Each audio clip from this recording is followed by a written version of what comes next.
बड़ी खबर इस वक्त मुख्यमंत्री भूपेश बघेल गुजरात से वापस लौट चुके हैं। धान खरीदी पर मुख्यमंत्री भूपेश बघेल ने कहा है कि धान खरीदी पर सरकार की पूरी तैयारी है। सूरजपुर में कस्टडी में मौत मामले पर कहा कि कस्टडी में मौत दुखद, पूरे मामले की जांच चल रही है। बीजेपी काल में कई मामलों को छिपाया गया। इस वक्त निशाना साधते हुए मुख्यमंत्री भूपेश बघेल बीजेपी पर जहां उन पर सवाल किया गया, उनसे सवाल किया गया कि कस्टडी में मौत के मामले में कार्रवाई किस तरीके की होनी चाहिए, तो उन्होंने कहा है कि कस्टडी में मौत दुखद है, जिसकी जांच चल रही है। साथ ही बीजेपी काल में कई मामलों को छिपाया गया है।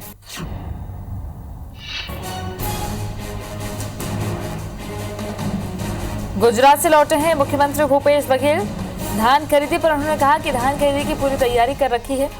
साथ ही सूरजपुर में कस्टडी में मौत को लेकर कहा कि कस्टडी में मौत दुखद है, लेकिन बीजेपी काल में कई मामलों को छिपाया गया है। सीधा इशारा कि कांग्रेस की सरकार में कोई मामले नहीं छिप रहे हैं और जांच लगातार जारी है। सौरभ सिंह परिहार जुड़ गए हैं ज्यादा जानकारी के साथ में, उनका रुख करेंगे, लेकिन पहले आपको सुनवाते हैं कि मुख्यमंत्री ने क्या कहा है।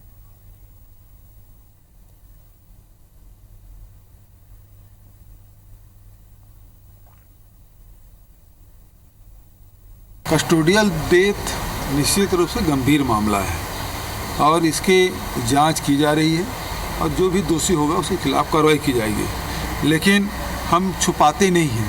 भारतीय जनता पार्टी शासनकाल में अनेक कस्टोडियल डेथ हुए हैं और जिसको छुपाने का काम रमन सिंह सरकार ने बखूबी किया। सौरभ सिंह परिहार हमारे सहयोगी जुड़ गए हैं ज्यादा जानकारी के साथ में। सौरभ, एक तरफ धान खरीदी की तैयारी पूरी, लेकिन कस्टडी में मौत का ये कोई पहला मामला नहीं है। इन 2 सालों के दरमियान इस वक्त भी मुख्यमंत्री बीजेपी पर लगातार निशाना साध रहे। बिल्कुल, देखिए दीप्ति, मुख्यमंत्री भूपेश बघेल आज गुजरात गए थे और अभी कुछ देर पहले ही गुजरात से लौटे। वहां पर मुख्यमंत्री ने जो अहमद पटेल हैं उनके परिजनों से मुलाकात की और वहां पर राहुल गांधी भी पहुंचे हुए थे श्रद्धांजलि कार्यक्रम में। उसके बाद कुछ देर पहले लौटे हैं। इस दौरान एयरपोर्ट में जो है 3 से 4 महत्वपूर्ण मुद्दों पर हमारी चर्चा हुई मुख्यमंत्री भूपेश बघेल से। सबसे पहले तो यही है कि जो सूरजपुर में पिछले दिनों कस्टडी में मौत का मामला आया था, जिसको लेकर जो है बीजेपी ने सरकार पर सीधा निशाना साधा था और कहा था कि कहीं ना कहीं जब से कांग्रेस की सरकार बनी है तब से जो है पुलिस जो है लापरवाह हो गई है और कस्टडी में मौत हो जा रही है, वहाँ पर सुसाइड कर लिया जा रहा है। और सीधे तौर बीजेपी ने यह भी आरोप लगाया था कि पुलिस ने जो है सूरजपुर में जहाँ मौत हुई कस्टडी में, वहाँ पर मारपीट भी जो है संबंधित व्यक्ति से की थी, इसी कारण मौत हुई है। इस मौत के बाद पहली बार जो है मुख्यमंत्री भूपेश बघेल की मामले पर प्रतिक्रिया आई। उन्होंने कहा है कि किसी भी कस्टडी में जो है मौत होना काफ़ी गंभीर है और दुखद भी है, लेकिन उन्होंने पूर्व सरकार और भाजपा पर हमला बोलते हुए कहा कि लेकिन हमारे सरकार में जो है कोई भी मामला छिपता नहीं, बल्कि हम जो है मामले को सामने लाते हैं और उस पर जल्द से जल्द न्याय दिलाने की या कानूनी कार्रवाई की बात की जाती है। लेकिन पूर्ववर्ती सरकार रमन सरकार के समय जो है कई ऐसे मामले थे जो छुपाए गए, हमारी सरकार में नहीं छुपाया गया। साफ तौर पर ये बताने की कोशिश थी कि कई ऐसे मामले हैं जिसको रमन सरकार ने छुपाया है। इसी तरीके से कोविड का जो मामला भी चल रहा है लगातार, पिछले दिनों हमने देखा कि प्रधानमंत्री नरेंद्र मोदी से वीडियो कॉन्फ्रेंसिंग के माध्यम से चर्चा हुई। उसके बाद आज फिर से मुख्यमंत्री भूपेश बघेल ने कहा है कि पिछले 3 महीने में कोरोना का जो आंकड़ा था छत्तीसगढ़ में वो कम हुआ है, लेकिन अब सेकेंड वेव की जो बात आ रही है उसके लिए सरकार की तैयारियां पूरी है और हम जो है पूरी उम्मीद कर रहे हैं कि दिसंबर के माह में कोरोना का आंकड़ा कम हो जाएगा।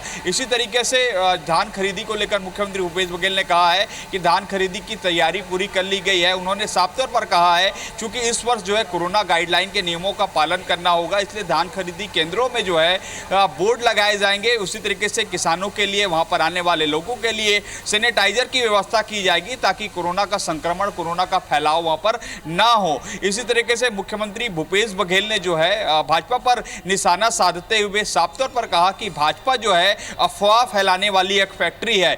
जो कि पिछले दिनों नेता प्रतिपक्ष धर्मलाल कौशिक ने कहा था कि धान का रकबा कम हुआ है, उसके बावजूद किसानों की संख्या कम हुई है। तो नेता प्रतिपक्ष और भाजपा ने जो है इस आंकड़ों पर जो है 2,47,000 जो नए किसान इस साल आए हैं, राजनीति तो लगातार जारी है सौरभ, लेकिन समीक्षा बैठक भी हुई। क्या समीक्षा की गई है पिछले साल को लेकर और अब आने वाले साल के लिए जो तैयारी पूरी कर रखी है सरकार ने अभी के लिए, उसको लेकर क्या समीक्षा हुई है? बिल्कुल, देखिए कल से टोकन वितरण होगा किसानों को। इस बार 21,47,000 किसान हैं। 2,151 केंद्रों में 90 लाख मैट्रिक टन से ज़्यादा धान खरीदी का लक्ष्य सरकार ने रखा है। वहीं टोकन वितरण का काम जो है कल से शुरू होगा। और इससे पहले कि आज हमने देखा कि जो ACS CM सुब्रत साहू और खाद्य विभाग के सचिव कमलप्रीत ने जो है सभी कलेक्टर, सभी SP की बैठक ली और साफ तौर पर कहा है कि धान खरीदी केंद्रों में अव्यवस्था नहीं होनी चाहिए, किसानों को परेशानी नहीं होनी चाहिए। जो कल से टोकन की व्यवस्था प्रारंभ हो रही है वो टोकन जो है सुनिश्चितता के साथ जो है किसानों तक पहुंचा जाए। इसके अलावा जो है सब स्तर पर सरकार ने कहा है कि दूसरे राज्यों से धान की आवक नहीं होनी चाहिए, तो जो सीमावर्ती राज्य हैं वहां पर सुरक्षा व्यवस्था जो है बढ़ा दी गई है ताकि वहां के धान जो है इधर ना आए। क्योंकि साफ तौर पर छत्तीसगढ़ की सरकार ने भी जो है केंद्र की कृषि सुधार बिल को निष्प्रभावी बनाने के लिए अपना एक मंडी संशोधन अधिनियम पिछले दिनों विधानसभा में पारित किया था।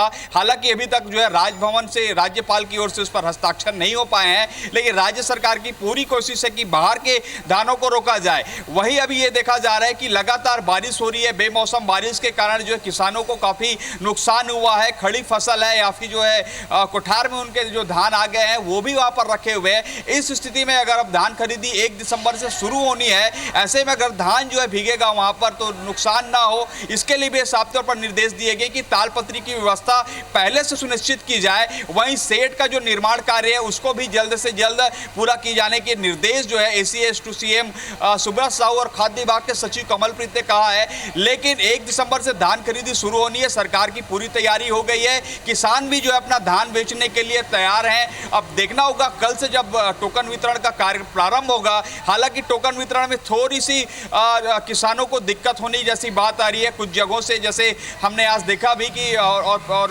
अन्य खबरों के माध्यम से हमें जानकारी हुई है कि किसानों को टोकन लेने के लिए जो है काफी लंबा वक्त करना पड़ रहा है। हालांकि टोकन का जो काम है वो कल से होगा, उसके बाद मालूम चल सकेगा कि वास्तव में क्या स्थिति है। लेकिन सरकार की ओर से दावा किया जा रहा है तृप्ति की कहीं ना किसी भी तरीके से किसानों को कोई भी दिक्कत नहीं होगी। अब कल देखने वाली बात होगी जब कल टोकन वितरण का कार्य प्रारंभ होगा और 1 दिसंबर से धान की खरीदी शुरू होगी। तब व्यवस्थाएं कितनी चाक चौबंद है ये पता चल पाएगा। बहरहाल शुक्रिया आपका सौरभ जानकारी के लिए।